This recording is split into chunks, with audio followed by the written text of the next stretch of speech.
વડોદરા શહેરમાં પત્રકાર અને યુનિયન લીડર હોવાની ખોટી ઓળખ આપી લોકો સાથે છેતરપિંડી કરનાર એક શખ્સ સામે પાણીગેટ પોલીસે કાયદેસરની કાર્યવાહી હાથ ધરી છે.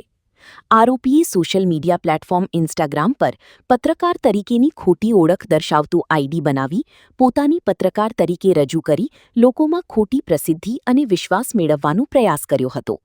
પ્રાથમિક તપાસમાં સામે આવ્યું છે કે આરોપી ખોટી ઓળખના આધારે લોકો સાથે સંપર્ક સાધી તેમને ગેરમાર્ગે દોરી છેતરપિંડી કરતો હતો.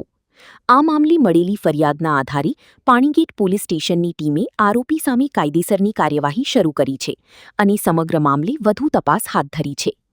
પોલીસે નાગરિકોને અપીલ કરી છે કે સોશિયલ મીડિયા પર કોઈપણ વ્યક્તિની ઓળખ પર વિશ્વાસ કરતા પહેલા તેની સત્યતા ચકાસવી અને શંકાસ્પદ પ્રવૃત્તિ અંગે તાત્કાલિક પોલીસની જાણ કરવી.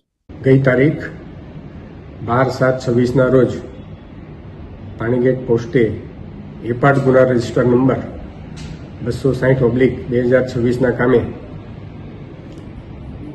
એક આરોપી કરણ સુરેશ જસવાણીને પાણીગેટ પોસ્ટે લાવી પોલીસે પૂછપરછ કરતા જાણવા મળેલ કે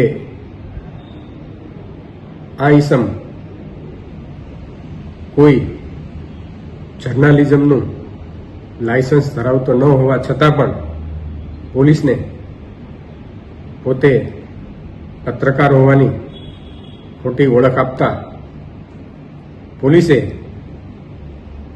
તેમની વધુ પૂછપરછ કરતા તેમણે આ પ્રકારે કોઈ પત્રકાર હોવા અંગેનું રજિસ્ટ્રેશન કરાવેલું ન હતું, જેથી પાણીગેટ પોલીસ સ્ટેશને તેમના વિરુદ્ધ ગુનો દાખલ કરેલ. આ ઈસમે પાણીગેટ પોલીસ વિરુદ્ધ તેમના મળતિયાઓને ભડકાવવા માટે પોતાના નામનું એક બોગસ ઇન્સ્ટાગ્રામ આઈડી બનાવી અને તેમાં વિડીયો અપલોડ કરેલ અને તેમના મળતિયાઓને તેમના સપોર્ટ માટે પાણીગેટ પોલીસ સ્ટેશન આવવા આહવાન કરેલ, જેથી તેમના વિરુદ્ધ પોલીસે એપાર્ટ ગુના રજિસ્ટર નંબર 260 મુજબનો BNS એક્ટ કલમ 319 તથા 216 મુજબનો ગુનો દાખલ કરેલ છે.